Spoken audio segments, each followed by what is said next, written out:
evening po. Maraming salamat sa mga nag-greet sa akin.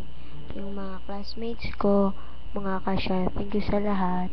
Kasi hindi niyo pa nakalimutan yung birthday ko. Thank you.